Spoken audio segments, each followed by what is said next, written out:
A few years ago, I was often found with friends exploring old, supposedly haunted places. One day we found ourselves at the Edisto First Presbyterian Church, where a girl named Julia Legare was buried in her family mausoleum in 1852, after presumably dying of diphtheria. Passerby reported hearing screams coming from the graveyard during the next week, but never investigated the cause of it.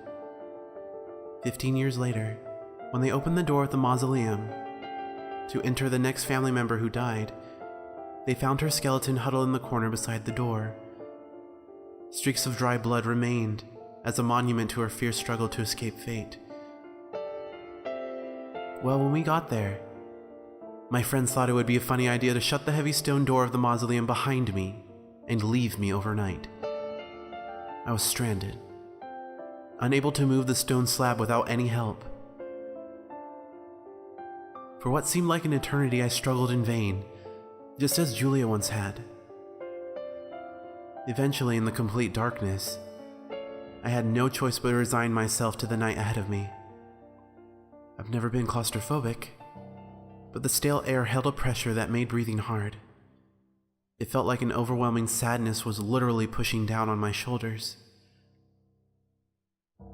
As time slowly slipped by, my initial anger faded into a sense of fear, and eventually, despair. Sometime later, the scratches began. They were faint at first.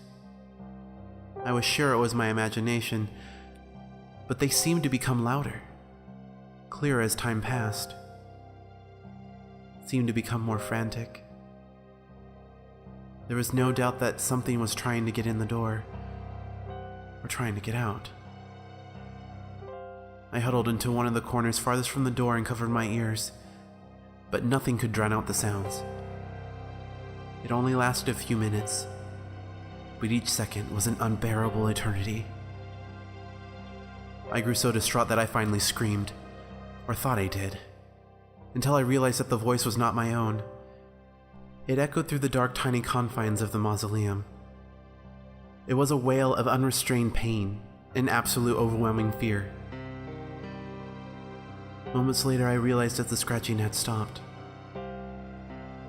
For the first time, I could distinctly make out the sound of a young girl sobbing, the pitiful, choking gasp of someone without a shred of hope left to them.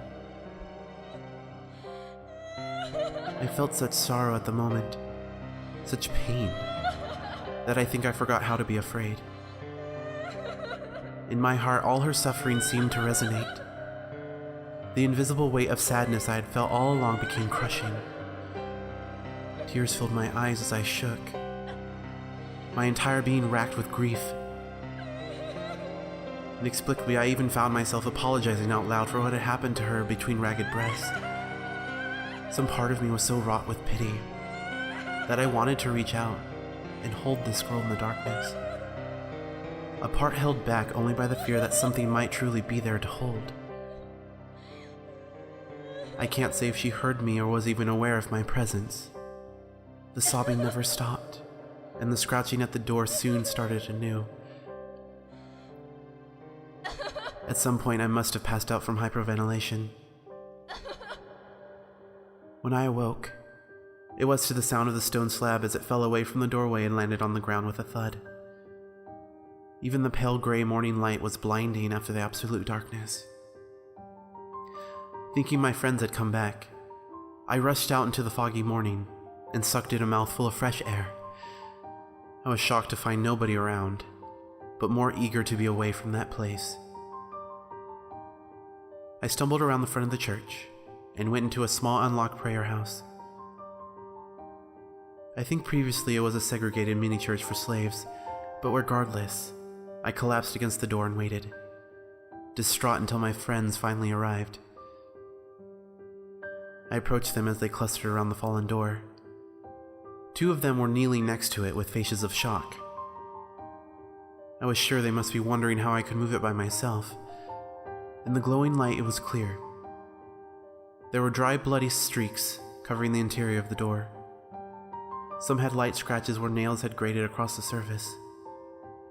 Many more were smooth, as if left by bloody nubs.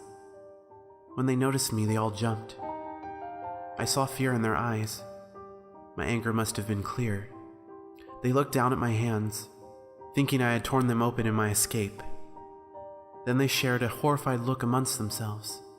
They asked what happened, and I told them with every detail of what I remembered, in halting, angry, and equally horrified bits, wanting them to know all that they had put me through. Finally, after I grudgingly got into the car and we started to head back, someone spoke up. My friend said to me, "We were afraid to say anything until you were back inside the car, but take a look at your face." When I reached from the back seat and adjusted the rearview mirror, I saw that there was blood caked on my face, just like the streaks upon the stone slab. There were dark red lines on either side, as if someone had run their torn fingers across my face while I slept. Feeling the warmth of another for the first time in over 100 years.